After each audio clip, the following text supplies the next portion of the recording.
Abraham, Andrea, buenas tardes. ¿Qué tal? Bien, ¿cómo están ustedes? Ayer a las 8:30 de la noche pusieron en circulación este video breve historia del calderonismo y en fin, Abraham, Andrea, gracias por estar con nosotros y díganos en qué consiste este video. Pues la idea principal, y de hecho, vamos a ser honestos, la idea inicial era mucho más humilde. Nosotros solo queríamos sintetizar en un video todos los momentos en los que alguien había informado a Calderón de los vínculos de García Luna con el narcotráfico. El general de Aguajare, las cartas de Herrera Valles, el ex embajador Carlos Pascual y sus cables a Wikileaks, todo eso, ¿no? Queríamos sintetizarlo rápido y nos dimos cuenta que conforme nos íbamos metiendo en el tema, se complejizaba de una manera espectacular, aparecían pruebas e investigaciones de periodistas valientes como Anabel Hernández, Jesús Esquivel, Jesús Lemus, como tú, querido Julio, gente que había aportado información relevante y de calidad que daba para construir por fin una narrativa y que no fuera información que estaba suelta por ahí. Y con ayuda de los compañeros del Soberano conseguimos hacer esta producción que dura 20 minutos, que pueden encontrar en el canal de YouTube en abierto o en el Facebook del Soberano, donde intentamos relatar brevemente qué fue el calderonismo, la guerra contra el narcotráfico, el papel de Genaro García Luna, toda la gente que había informado a Calderón de ese papel que jugó Genaro García Luna, y bueno, y mencionamos otros personajes siniestros como son Eduardo Medina Mora, Isabel Miranda de Guadas, que todavía necesita profundizar en futuras entregas de este ejercicio. Andrea, pues no van a terminar con todo ese catálogo de figuras oscuras y de momentos tenebrosos y terribles de la historia mexicana, Andrea. Así es, existía una preocupación compartida de que había mucha información muy valiosa de parte de muchos periodistas que se dejaron la piel y que pusieron su vida en riesgo para hacernos partícipes de la verdad histórica, y entonces este esfuerzo pretendía en su momento relacionar a manera de narrativa, a manera de relato, estas fuentes periodísticas para contar un poco de lo que se vivió en los terribles años del calderonismo, pero por supuesto no podíamos hacer este ejercicio, no podíamos hacer este producto en el que los chicos del Soberano nos apoyaron tanto sin hablar también de las secuelas de la violencia y de las cicatrices tan profundas que nos han quedado a nosotras y nosotros en México por haber sufrido la pérdida de los jóvenes en la masacre de Villas de Salvarcar, en ambas matanzas de San Fernando y en Allende, y muchas otras historias que habrán de relatarse en otros productos. No podíamos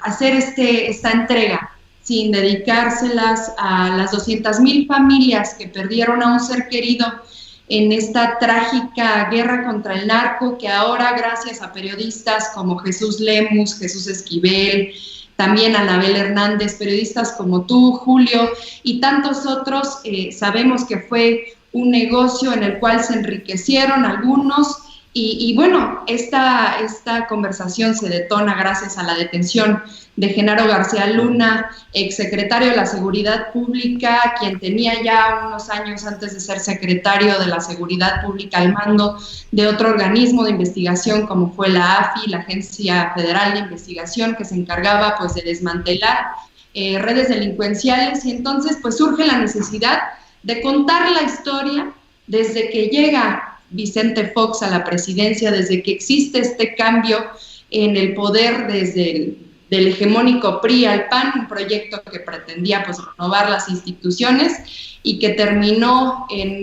finalmente en uno de los años más terribles para México. Sí, Andrea, gracias. Abraham, ¿qué figuras históricas de otros países te recuerda la de Felipe Calderón, por un lado, y por otro, por qué esa persistencia de personajes de tal viscosidad, de tal proclividad hacia lo dañino, lo funerario? ¿Por qué esa ambición de reciclarse en partidos políticos para tratar de ejercer nuevamente el poder? Hay un personaje bastante poco amable, bastante siniestro en la historia de América Latina, que aún no ha caído totalmente en desgracia, pero que pronto deberá hacerlo, que es el señor Álvaro Uribe. expresidente de Colombia. Creo que es el tipo de figura más cercano que hay a Felipe Calderón, salvando las diferencias, porque Álvaro Uribe es un tipo bastante más inteligente y dentro de lo posible sabe dar un paso atrás en lo público, algo que Felipe Calderón no sabe hacer y por eso está haciendo la tontería de México Libre. Álvaro Uribe fue un narcopresidente que tarde o temprano acabará declarando por crímenes de lesa humanidad en el Tribunal de La Haya, amigo de Felipe Calderón, y yo creo que salvando las distancias, porque Álvaro Uribe era más inteligente, es lo más parecido que hay a Felipe Calderón en la región. Sería muy fácil hacer analogías con otro tipo de personaje histórico pasado, pero creo que puede llegar a ser irresponsable, así que la figura de Uribe es la más parecida, yo creo, querido Julio. Y también por el elemento que destacabas como la segunda parte de la pregunta, por los personajes vistosos que se acercan a él. Una de las preguntas que a nosotros nos llevó a intentar sacar esta línea narrativa, que se traduce en La historia breve del calderonismo, que es el mini documental que está hoy publicado, era por qué Felipe Calderón, sabiendo todo lo que sabía, porque sí lo sabía y ahí están las pruebas, mantiene 6 años todo su periodo de gobierno, a un tipo siniestro como Genaro García Luna al frente de la seguridad de este país. Eso como mínimo lo hace cómplice, Julio. Claro, claro. 6 años, Andrea, que los vivimos, los conocimos, los sufrimos, los mexicanos. Tú debes haber sido muy chiquita en esa época, pero pues en términos generales una historia terrible y siniestra que hoy pretende ser revivida mediante nuevos personajes, nuevos partidos. ¿Crees que en México hay la suficiente conciencia, Andrea, de lo que fue el calderonismo, o que la evolución tan rápida de los acontecimientos disuelve esa memoria histórica? Yo creo que sí, que los ejercicios de remembranza no los hacemos nada más nosotros desde plataformas como El Soberano, desde estos medios. Yo creo que son historias compartidas en la mesa los domingos entre familias, en ciudades como la mía, como Ciudad Juárez, Chihuahua, o como en ciudades como Ciudad Victoria, Ciudad Reynosa en Tamaulipas, en Michoacán.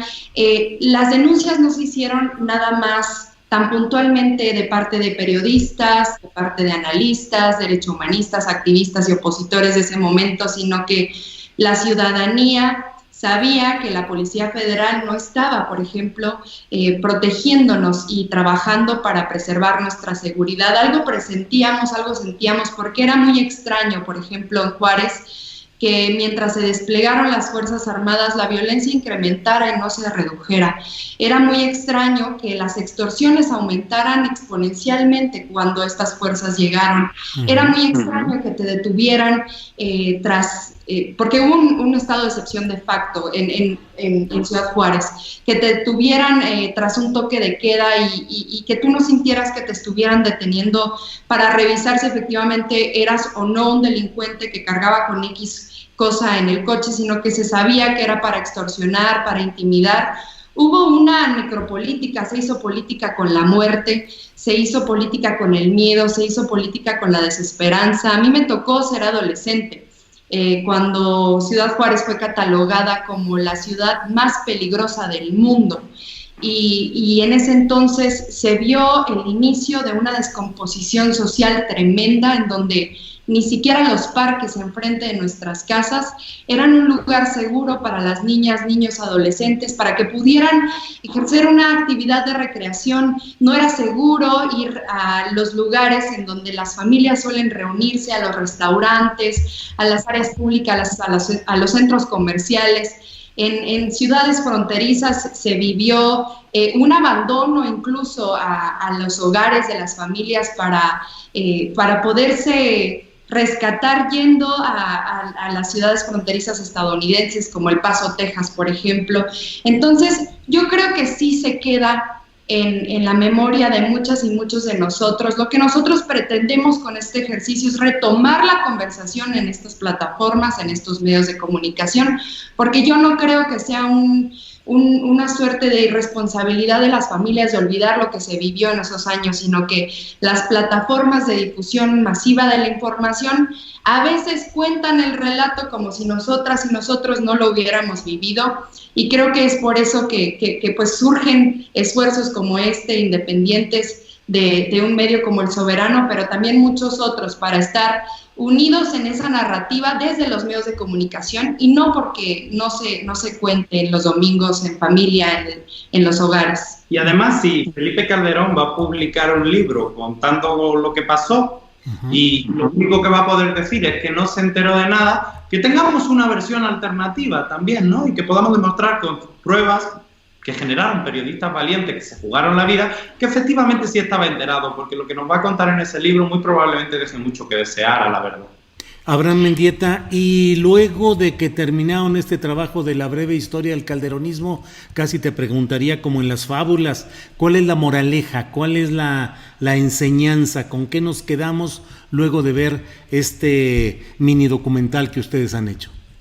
Pues yo creo que te quedas con una sensación triste, terrible, que es casi la frase con la que Andrea termina el documental. Una guerra absurda en la que los delincuentes militaban en ambos bandos, ¿no?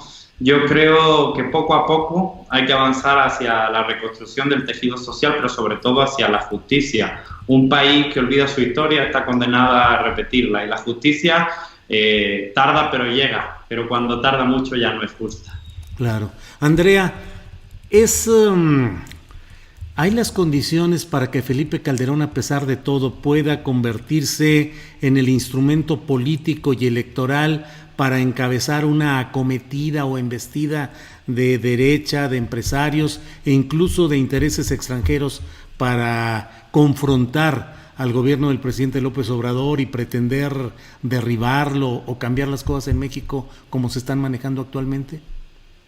Basta, Julio, con revisar alguna de las plataformas de las redes sociales, basta con preguntar en las calles, basta con preguntarle a la persona que, bueno, en el momento en que podamos salir del confinamiento, basta con preguntarle a las personas que te llevan a tu trabajo qué vivieron y qué esperan de Felipe Calderón, y todos ellos contestan justicia, todos ellos contestan que pueda responsabilizarse de los crímenes de lesa humanidad que ocurrieron en el sexenio en el que él presidió una república entera. Yo creo que sabemos que México libre es un esfuerzo, como decimos acá, de patadas de ahogado, por recuperar un poquito la confianza que se perdió en esos 6 años, pero sería irrisorio pensar que puede México Libre representar una fuerza opositora a la Cuarta Transformación y al presidente Andrés Manuel López Obrador, porque justamente los que apoyamos este proceso transformativo y los que hemos estado de la mano del presidente desde la infancia, por ejemplo, en mi caso, lo hacemos precisamente porque creemos necesario que por fin respondan estos personajes con todo el peso de la ley impreso ante la situación, y también utilizaremos cualquier plataforma de difusión que tengamos para poder denunciar y exigirles, por supuesto, a las autoridades de la hora que ya pueda estar Felipe Calderón tras las rejas, responsabilizado de todo lo que aconteció en ese sexenio, en ese narcosexenio, como lo hemos llamado en el mini documental, gracias a las denuncias de periodistas, activistas y opositores, Julio. Gracias, Andrea. Abraham, pues, ¿dónde pueden ver este documental? ¿En qué dirección? Por favor. Sí, lo encuentran tanto en nuestras redes sociales personales de Andrea Chávez y mías, como en las cuentas oficiales de YouTube y de Facebook de El Soberano, un humilde esfuerzo digital que pretende llegar a esos espacios domésticos, cotidianos, donde los medios de comunicación tradicionales pues ya han perdido gran parte de la credibilidad y del impacto, ¿no? Porque realmente es increíble que estemos hablando de que la persona que se encargaba de la seguridad pública de este país esté hoy en prisión por traficar cocaína y no sea prácticamente de lo único que hablan los grandes medios de comunicación. Algunos ni siquiera retoman las informaciones de actualidad sobre este tema tan fundamental que generó una ola de violencia sin precedentes que aún estamos viviendo. Muy bien, muchas gracias, Abraham Mendieta. Andrea, aquí entre nos, dime cuál es el tema que sigue o cuál es el documental o por dónde van a hacer el siguiente trabajo periodístico.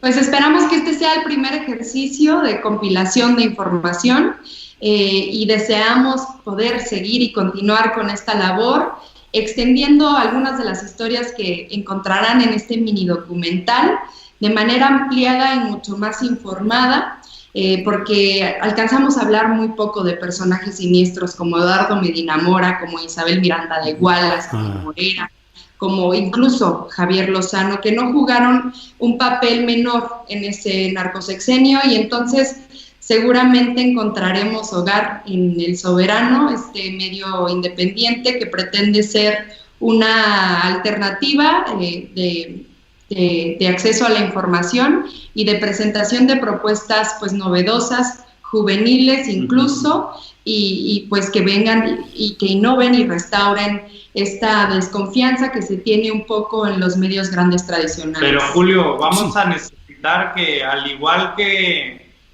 nos brindaste tu apoyo y tu cariño compartiendo el primer producto, también lo hagas, por favor, en los subsiguientes. Claro, vamos a leer artículos de opinión, noticias, información y los trabajos de videograbados que están realizando en El Soberano, para que estemos atentos a todo esto. Con mucho gusto, y claro que, como solemos decir, arrieros periodistas somos y en el camino andamos. Gracias. Querido Julio. Abraham, gracias, Andrea. Hasta luego. Gracias. Gracias. Ajá.